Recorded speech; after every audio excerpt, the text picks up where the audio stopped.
Mais bon, à l'époque, donc avant de devenir magistrat, j'étais avocat. J'étais avocat depuis à peu près cette année.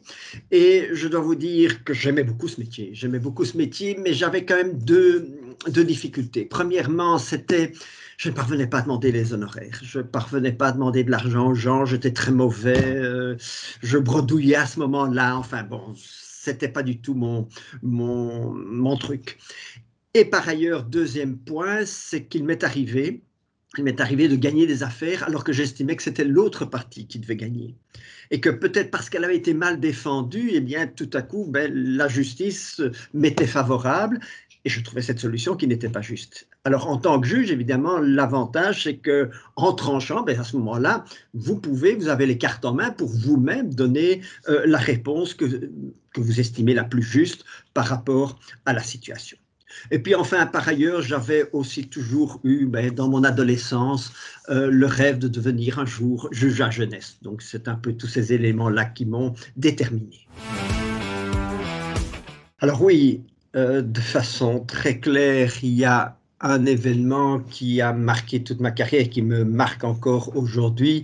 Mais c'est le génocide des Tutsis en 1994 au Rwanda, puisque j'étais chargé de l'instruction de ces dossiers. Mais ça a été effectivement un choc, une interrogation, une interpellation, une émotion aussi très importante, et puis des faits qui dépassent ce que l'on peut imaginer, qui dépassent l'entendement. Et c'était l'objet même de nos enquêtes.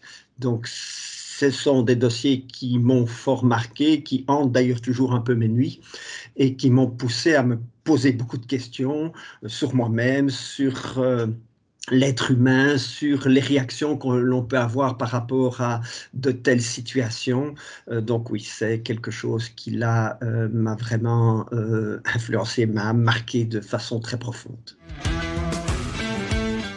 Moi, si je pouvais vraiment avoir un rêve, alors ce serait de rencontrer Nelson Mandela. Nelson Mandela, c'est quelqu'un pour qui j'ai vraiment, vraiment beaucoup d'admiration. Que dire face à Nelson Mandela? Ben, d'abord tout le respect, toute l'admiration que j'ai pour lui, mais aussi lui dire que pour moi c'est vraiment un exemple, je dirais plutôt même un contre-exemple de non-génocide. Je pense que vraiment en Afrique du Sud, tous les ingrédients étaient malheureusement présents pour ben oui, un dérapage, pour éventuellement, lorsqu'il y a eu le renversement de pouvoir, ben que la majorité qui avait subi tant de vexations, tant d'humiliations, tant de violence, la majorité noire aurait pu si facilement avoir tous les arguments pour se retourner contre la minorité blanche et décider de son élimination. Ben c'est un peu ce qui s'est passé au Rwanda, et je cite souvent Nelson Mandela en exemple. Donc je lui dirais, je vous cite un exemple comme pour montrer qu'il n'y a pas de déterminisme, qu'il n'y a pas d'histoire préécrite, et que pour moi, ben, en Afrique du Sud, cela aurait pu tout à fait malheureusement déraper vers un génocide, et parce que certaines personnes, Nelson Mandela en tête, mais il n'était sûrement pas seul, mais certaines personnes ont décidé autrement. Et ça, je trouve que c'est tout à fait extraordinaire.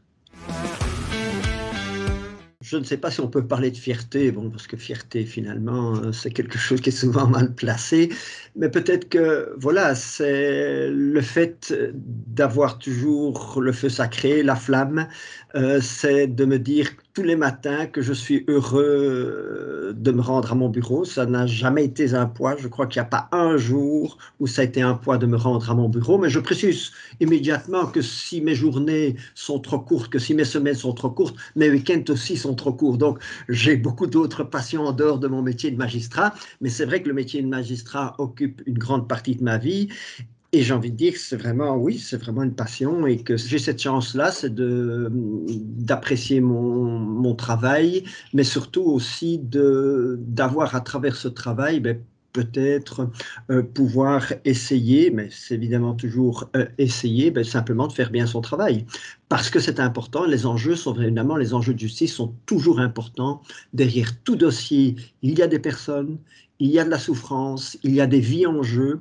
Donc je pense que ben voilà, on a à la fois une grande responsabilité, mais aussi peut-être voilà cette chance d'avoir quelque part les clés en main pour essayer de donner des réponses à des situations très difficiles.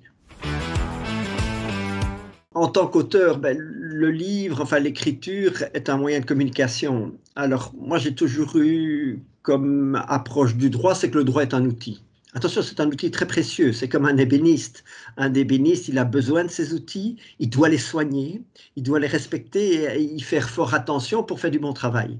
Et donc je crois que le droit est vraiment un outil très important, l'état de droit. Si c'était que l'état sans droit, je crois qu'on irait à la catastrophe.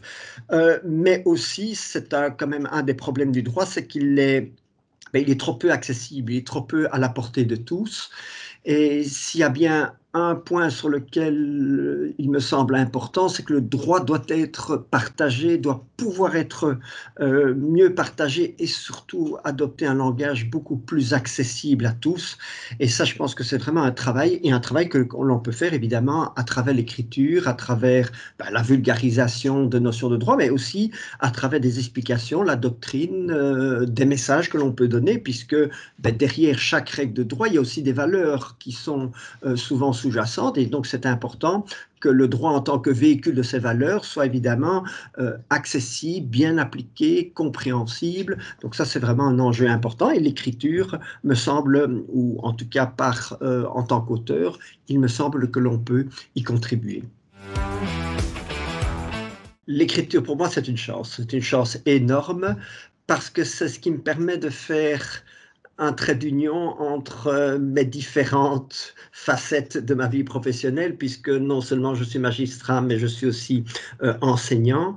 Alors, c'est une chance énorme de pouvoir traiter des dossiers durant sa journée, en début de soirée, donner les cours sur la matière qu'on en a traité toute la journée, et puis aussi d'avoir l'occasion de prendre le temps de la réflexion, mais de la réflexion dans le sens de l'approfondissement, et aussi du sens que l'on peut donner à tout ce qu'on fait, et puis aussi de l'utilisation de l'outil extraordinaire que peut constituer le droit. Oui, passion. Ben, je pense pouvoir dire que je suis assez fort passionné par tout ce que je fais, mais surtout par toutes les rencontres que l'on peut faire dans les métiers, puisqu'il y a plusieurs métiers. Je rencontre les jeunes à travers évidemment mon métier d'enseignant à l'université, et c'est à chaque fois une cure de jouvence, et donc ça fait du bien. Et puis c'est un questionnement aussi. Les jeunes sont critiques, et c'est une bonne chose d'être toujours sur le regard critique d'autres personnes. Et puis l'écriture, c'est aussi alors oui, une passion, parce que j'ai l'impression que ça permet de ne pas se lasser, ça permet de toujours se re-questionner, et je crois que c'est trop important pour un enseignant, pour un magistrat, c'est d'avoir la culture de la remise en question, la culture de la remise en question, et ça, l'écriture y contribue de façon indiscutable, puisque là, quand vous écrivez, vous vous exposez aussi à la critique, bien entendu, d'autres, et c'est une très bonne chose, c'est la culture aussi du débat, mais c'est aussi l'occasion aussi de poser un regard sur ce que l'on fait au quotidien, et donc ça me paraît tout à fait essentiel.